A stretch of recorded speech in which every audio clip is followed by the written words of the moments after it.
How many times can you die? Once. And nobody can die from morning to evening.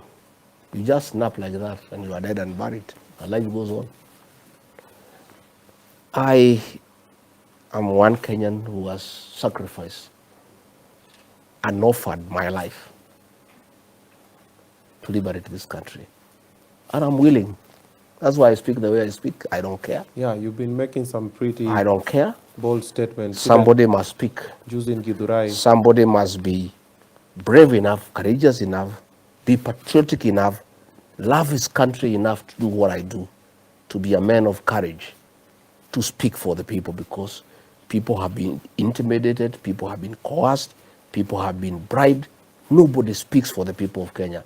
If I too became a coward and get intimidated by William Ruto and keep quiet, who will speak for the people of Kenya? Somebody must speak for them. Just like the Gen Zs who went to the streets and paid for their lives. We too are willing.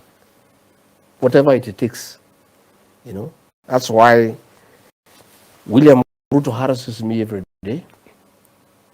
In November, he sent goons to kill me in Limuru under police escort.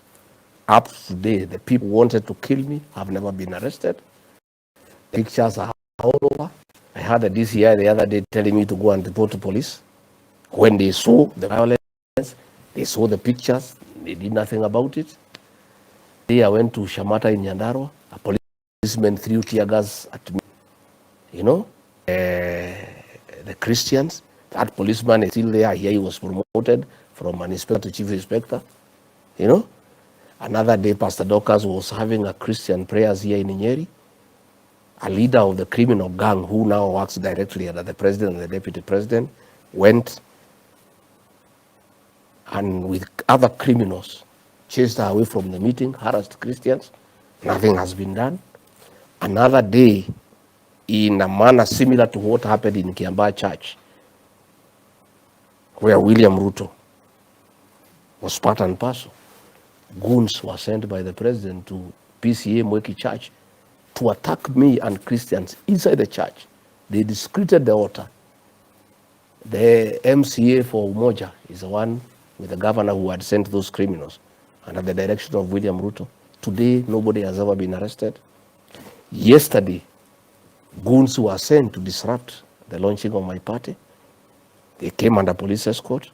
You have heard the CS Interior saying that those people who are throwing stones at us and attacking us, that they had come and were not paid.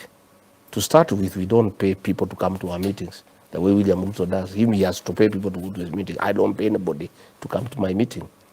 Those are gangs. And the CS should know. Even lying requires some little intelligence. You know, people are very intelligent. So the president has been trying to intimidate me every day. But the story is that these people are your people. Like how do you... Every time you're doing a kamuktano, you get attacked. Like people are saying you're coming with the victim mentality because the underdog always wins. But let me ask you... But why? If they are my